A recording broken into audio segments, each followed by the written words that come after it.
माझं नाव प्रथमेश किरण आतिग्रे, राहणार मंगळपेठ, कोल्हापूर। आम्ही दरवर्षी काहीतरी गणपती डेकोरेशनच्या माध्यमातून दाखवण्याचा प्रयत्न करत असतोय आणि हा पूर्ण देखावा आम्ही हालता दाखवतोय। यावर्षी आम्ही काहीतरी वेगळं पण असं दाखवण्याचा प्रयत्न केलाय। आम्ही एक सर्कस दाखवली आहे। ती सर्कस जी जुन्या पद्धतीची होती ती इथं दाखवण्याचा प्रयत्न आम्ही केलेला आहे। जी आता फक्त बिन प्राण्यांची सर्कस असते ती पण थोड्या प्रमाणातच आता बघायला मिळते।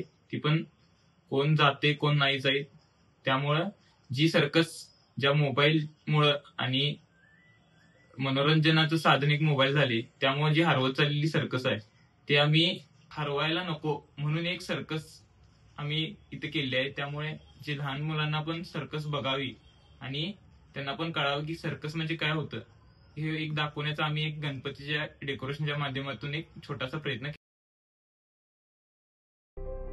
सर्कस एक हरवलेला रंगमंच। कधी काळी सर्कस आली की जिकडे तिकडे फक्त एकच चर्चा असायची, सर्कस आली, सर्कस आली। टेंट उभारले जात होते, रंगीत झेंडे हवेत फडकत, लहान मुलांच्या डोळ्यात स्वप्न उतरून यायची। जोकरचे हसू, वाघसिंहाची डरकाळी, दोरीवर चालणाऱ्यांचं थरारक संतुलन आणि शेवटच्या रांगेत दुःख विसरून एका क्षणासाठी तरी हसायचं, ती होती सर्कस। पण आता आज किती जणांना आठवतंय शेवटची सर्कस कधी पाहिली होती ते? कधी शेवटचा जोकर पाहिला तो, जो स्वतः रडत होता पण आपल्यालाही हसवत होता? त्यावेळी कलाकारांना हिरो म्हटलं जायचं नाही, पण ते खरंच हिरो होते, ज्यांनी आपले आयुष्य त्या टेंटच्या आत घालवलं। प्रत्येक संध्याकाळी नव्यानं जीव धोक्यात घालून लोकांचं मनोरंजन केलं। त्या दोरीवर चालणाऱ्यांच्या बोटांना जखमा व्हायच्या पण चेहऱ्यावर हास्य होतं। आज या सर्कशी हरवलं, त्यांचे कलाकार हरवले आणि त्यांनी जपलेली कला देखील हरवत आहे।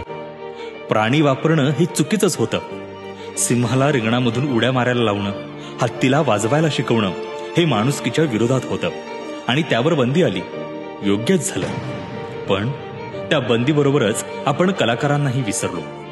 सर्कशीचं हसू थांबलं आणि त्यामागचं रक्त, घाम, आशा सुद्धा थांबल्या। आज मनोरंजनाचं साधन फक्त हातातल्या मोबाईलपर्यंतच राहिलंय। 15 सेकंदाच्या रील्समध्ये आपण हसतो, पुढच्याच क्षणी विसरतो सुद्धा। सर्कस म्हणजे फक्त करामत नव्हती, ती होती एक कला। सर्कस म्हणजे मेहनतीचा उत्सव होता। आज कलाकार थकलेत, त्यांच्या जागी कुणी नवीन आलेलं नाही। सर्कसीचं नवं रूप कुणी शोधलंच नाही। सर्वजण म्हणतात सर्कस संपली, ती आता जुनी गोष्ट आहे, पण खरंच संपली? सर्कस पुन्हा येऊ शकते, बिन प्राण्यांची पण मानवी करामतींनी भरलेली। त्याला आधार हवा, प्रेक्षकांचा, समाजाचा, आपल्यासारख्या लोकांचा। म्हणूनच या माध्यमातून एक विनंती आहे, सर्कस वाचली पाहिजे, त्यासाठी आपणच पुढे येणं गरजेचं आहे।